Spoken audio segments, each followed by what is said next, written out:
Subscribe now and press the bell icon. Never miss an update.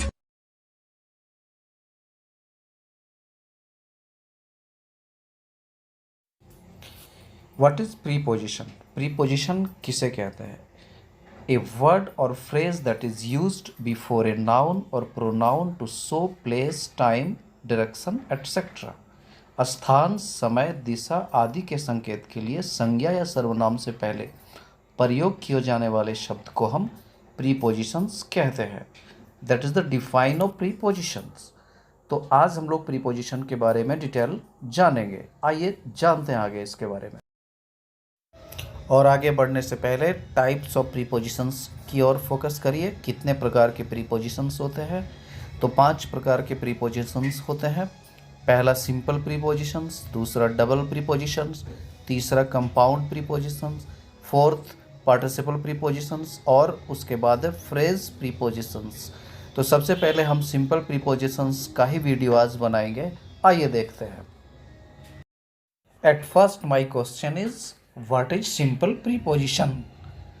Simple prepositions are words like at, for, in, of, on, over and under. These common prepositions can be used to describe a location, time or place. Simple prepositions एक common prepositions है, जैसे at, for, in, of, on, over, under. इस प्रकार से इसका प्रयोग location, time और place को संबोधित करने के लिए किया जाता है. तो आइए हम लोग इसके बारे में डिटेल जानकारी लेते हैं. Here you can see the list of simple prepositions. यहाँ पर आप सिंपल प्रीपोजिशंस के लिस्ट देख सकते हैं.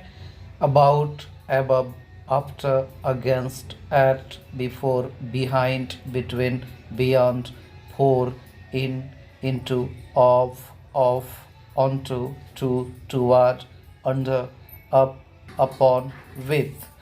तो ये टोटली सिंपल प्रीपोजिशंस के एग्जाम्पल्स हैं.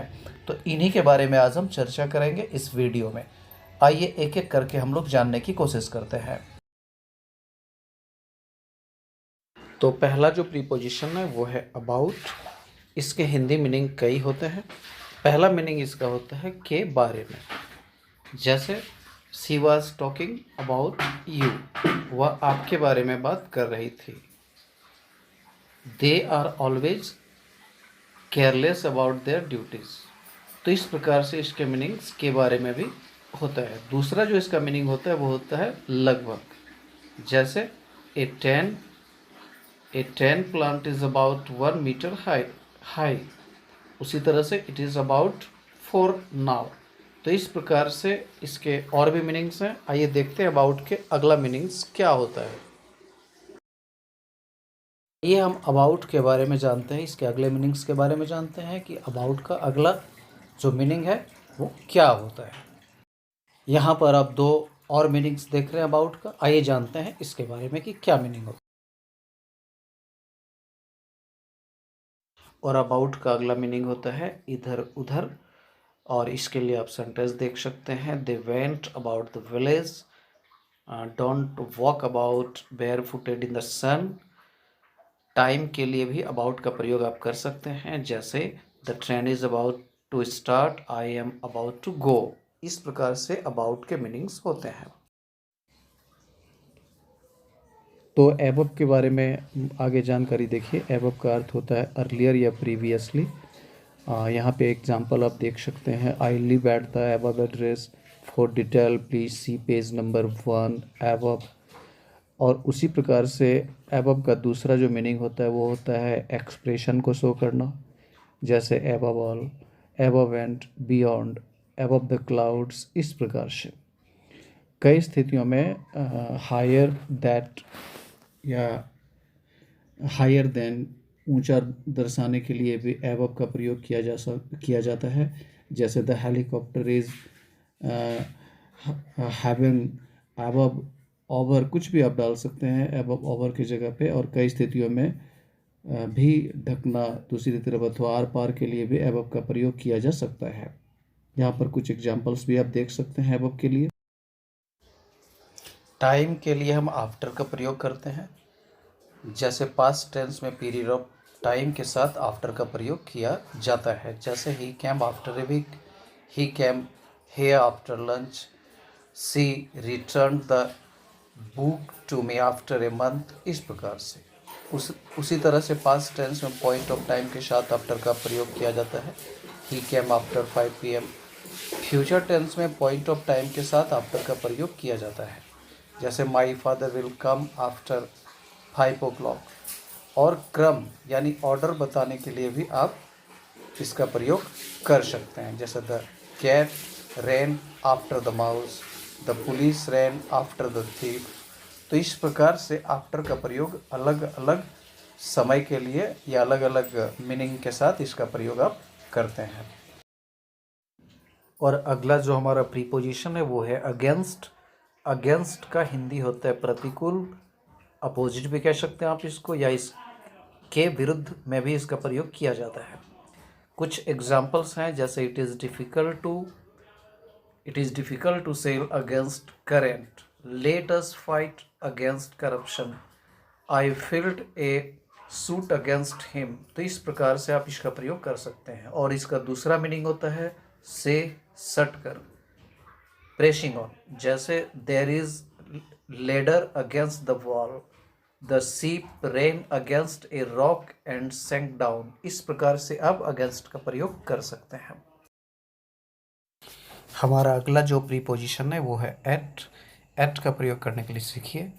जब से कार्य प्रारंभ हुआ है पॉइंट ऑफ टाइम के लिए एट का प्रयोग किया जाता है, जिसमें घंटे के साथ एट का प्रयोग आप करते हैं, जैसे ही she came here at 9 o'clock, he was reading a novel at 4 AM।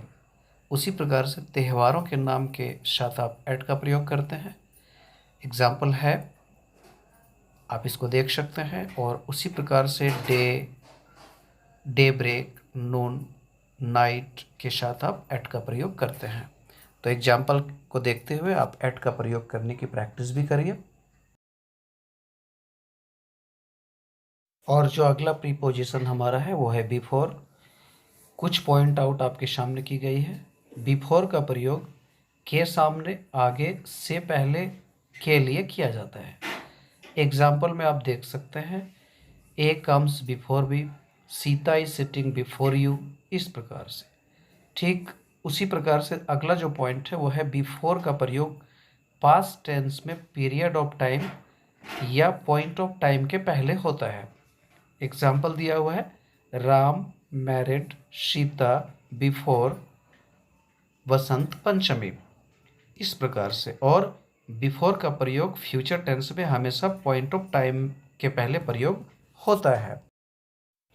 आगे आप इसमें एग्जाम्पल भी देख सकते हैं, he will complete his work before 10 o'clock। इस प्रकार से। और इसी प्रकार से आप कई सेंटेंसेस को बना सकते हैं बिफोर लगाकर।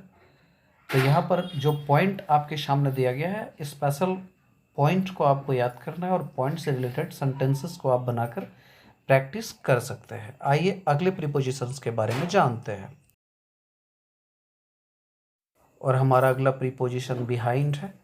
इसका प्रयोग towards the rear, at the back of, के पीछे यानी के पीछे के रूप में इसका प्रयोग किया जाता है, जैसे he was running behind his wife, she hid herself behind the curtain, who is standing behind you। इसका दूसरा प्रयोग के पीछे तुलना का अर्थ प्रकट करता है, जैसे he is behind others in his class, there are many countries still behind us in technology। इसी प्रकार से hidden और concealed के अर्थ में behind का प्रयोग किया जाता है। एग्जाम्पल दिया हुआ है, आप इसका प्रयोग करने के लिए देख सकते हैं। और इसी प्रकार से आप प्रैक्टिस करिए बिहाइंड का प्रयोग करने के लिए। अगला जो हमारा प्रीपोजिशन है वो है बिटवीन। बिटवीन का प्रयोग हम लोग दो व्यक्तियों या वस्तुओं के लिए करते हैं, जैसे मान लीजिए लिखा हुआ है कि B is between A and C. उसी तरह से मान लीजिए लिखा हुआ है Monday is between Sunday and Tuesday. उसी तरह लिखा हुआ मान लीजिए Ram is between Sita and Rita. तो इस प्रकार से। और बिटवीन का प्रयोग दो या दो से अधिक वस्तुओं के लिए भी होता है, जैसे there is a treaty between this 5 countries, there is alliance between these 4 companies. तो इस प्रकार से हम लोग बिटवीन का प्रयोग करते हैं, और साथ ही साथ इसके लिए हम लोग एक प्रकार से हमेशा याद रखिएगा, बिटवीन के बाद हमेशा एंड जो है कंजक्शन, उसका प्रयोग किया जाता है। तो इस बात को ध्यान में रखते हुए ये जो पॉइंट मैंने करवाया है उस पॉइंट को आप अच्छे तरह से याद कर लीजिएगा, तो बिटवीन का प्रयोग करने में बड़ी आसानी होगी।